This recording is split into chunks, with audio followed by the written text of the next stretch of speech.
weißt du, wie viel Sterne stehen auf dem blauen Himmelszelt? Gott der Herr hat sie gezählet, dass ihm auch kein einzig fehlet aus der ganzen großen Zahl, aus der ganzen großen Zahl. Say, in the First World War, it was quite the accepted thing that every country would intern the citizens of the enemy country. You know, Germans who happened to be in England at the outbreak of the First World War, all Germans were interned, and vice versa, English people in Germany were interned. But in the Second World War, the situation wasn't quite so simple because a very large and probably the great majority of German citizens in this country, in England, were refugees from Germany. In other words, they were not enemies. They were really, in many ways, they were more hostile to Germany than the average Englishman.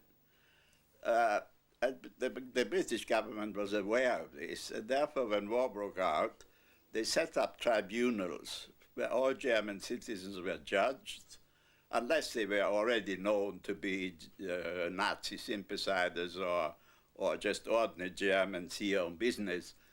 But people like ourselves, we had to go before a tribunal, and they had to decide whether we were genuine refugees or not. And if you were, then you were just free to do what you wanted, like any other foreigner. And we went to the tribunal, and we were classed as refugees, and we had a stamp put in our alien certificate. It's funny how in wartime all the diplomatic language goes by the board, and we were classed as refugees from Nazi oppression.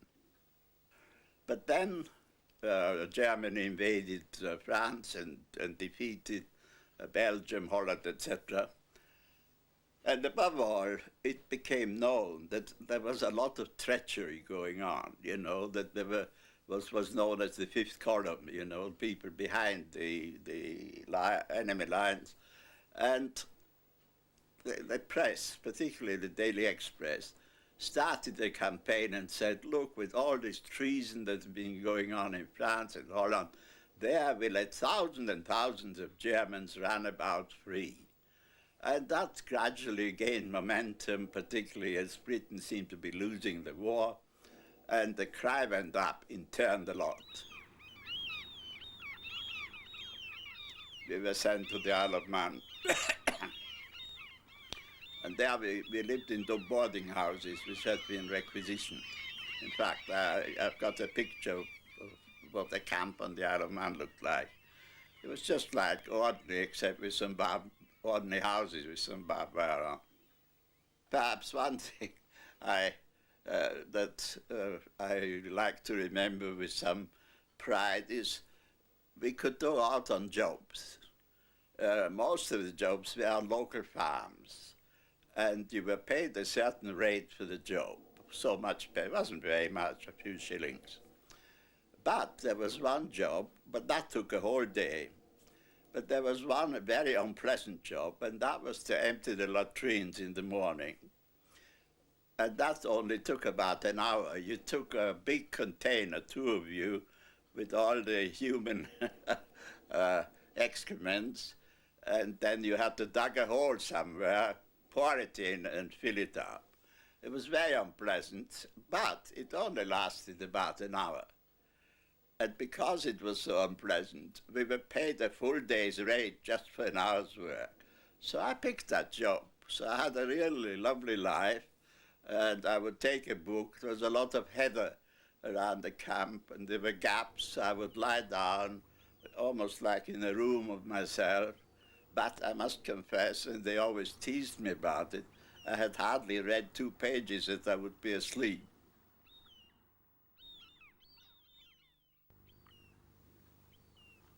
We knew that in France, German Jewish refugees had been interned, like we were in England.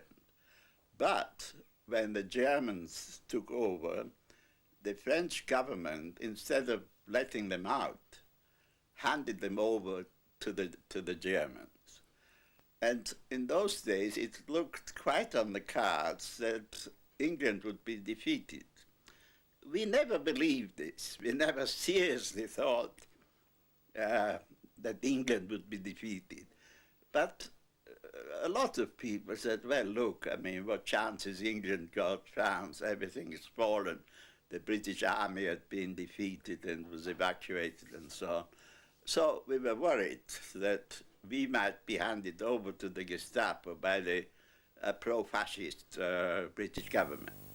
We weren't seriously worried, but we made vague plans of escaping, if necessary, and taking to the hills, you know.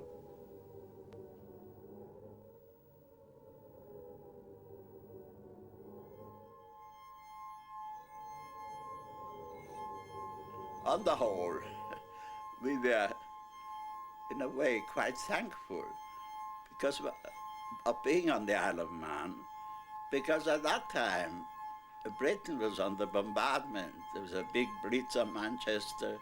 This was the summer of 1940. Wonderful summer, blue sky, and the Battle of Britain was going on above us. There was a tremendous cultural life. There were many famous German Jewish actors, musicians. The Amadeus Quartet was formed in the camp where I was, which was the promenade camp. I was very politically motivated in those days, so we spent a lot of time studying Marxism and studying the history of the Soviet Union and, you know, things of this kind. Perhaps one thing I ought to mention, which was really quite amusing, one of the internees was a German vicar, a Protestant vicar who was a follower of Niemöller. He was an opponent of Hitler. So he became a refugee and he was interned like all of us. But he wanted to conduct a service. Now, there were very few Christians in the camp, but that didn't bother him. What did bother him was that there weren't enough people there to have a choir. Now, we had a non-denominational choir, you know, Wanderlieder, socialist songs and so on. So he asked us, would we sing in his service? Well, we atheists said, of course, yes, but there are many Orthodox Jews in the choir, and we don't know whether they would be willing to sing in a Christian service. But to our surprise, they said yes, but on condition that they would be allowed to keep their hats on. So it was really funny. We had this choir, and the choir was much bigger than the congregation. There were only about half a dozen people who were Christians and went to the service, but perhaps 20 people in the choir. But of course, we had to learn the litany. I don't know whether you know, are you familiar with this? In German, it goes something like this. Herr, tue meine Lippen auf, deine singt, dass mein Mund deinen Ruhm verkündige. Eile Gott, mich zu retten, Herr, mir zu helfen. Well, it was really a great adventure. And in a way, it was very touching to have these Orthodox Jews with their hats and side whiskers and so on.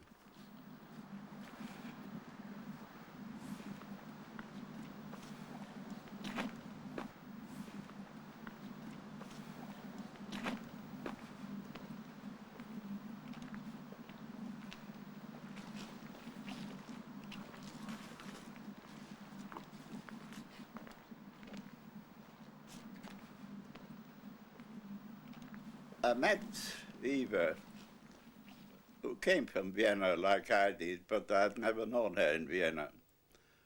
I met her in Manchester, where we both were members of Young Austria, you know, the organization of young Austrian refugees. And she was 4 years younger than I, and very attractive. So we started going out, and that's just how these things develop. She was a diabetic, and a very serious kind of diabetic, because she'd been a diabetic since she was 7 years old. And childhood diabetes is much more serious than when you get it in old age or middle age. But I only found out after we'd already been going out for a while. She didn't tell me straight away. But in fact, she had to have usually 2 injections a day.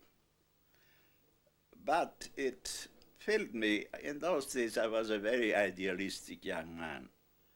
And the fact that she was ill, incurably ill, aroused a great feeling of compassion in me. And instead of putting me off, it made me more inclined to sort of get involved with her. And we were then talking about getting married. And of course, then within 2 or 3 months after we had met, I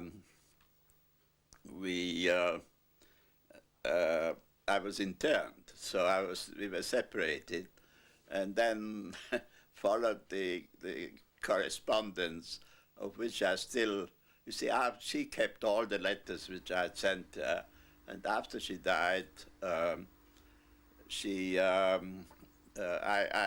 took these letters, and I've still got them. You can see them. My beloved Eva, today I got your letter of the 12th of this month, and the one from home for the same date. You are apparently very depressed, and that is very wrong. Das Paket kam noch immer nicht. Jetzt bin ich schon fast 2 Wochen hier und das Leben ist ziemlich gesettelt. Wir haben durch Heimabende, Wandzeitung etc. einen großen Teil der Jugend gewonnen. Keep one thing always in your mind. When I talk about our beautiful future together, wherever we are, that we love each other. When I came out of internment and the question arose, of course I had to go working on a farm, which lasted 6 months, and then I came back to Manchester, and I talked to her mother again, asking for her hand, or repeating it, and she still felt that I wasn't sufficiently settled to make her, to keep her daughter in the style that not that she was accustomed to, but that she should have been accustomed to. Anyway, but she also said that the prognosis was that Eva would only live to 30. Now there again, this was intended to put me off, but it had the opposite effect. It filled me with even more compassion for Eva, and also from a more practical point of view, I thought, well, if she lives to 30 or thereabouts, by the time she dies, I'll still be comparatively young and be able to build up a new life afterwards. In the event, she lived longer than that. She lived to 44, but she died eventually. And after Eva died, at first, while she was still alive, and because of the problems of my marriage with her, I felt it wasn't just my marriage was wrong, but that marriage itself was wrong, and I would never get married again. But the best laid plans of mice and men never work out. And I soon found that I got myself involved. If women had meant nothing to me, that would have been all right. But I found myself involved in one affair after another, and it always got to a stage where the question came up, well, where do we go from here? Do we just carry on or do we get married? And then I would say no. And I didn't feel, and also, you see, it's all very well when you're married and you're unhappily married and you see all the disadvantages, but when you're not married, then you see the advantages of having a home and having somebody around and somebody to talk to, somebody to share your life with. So gradually, I changed again, and I realized that unless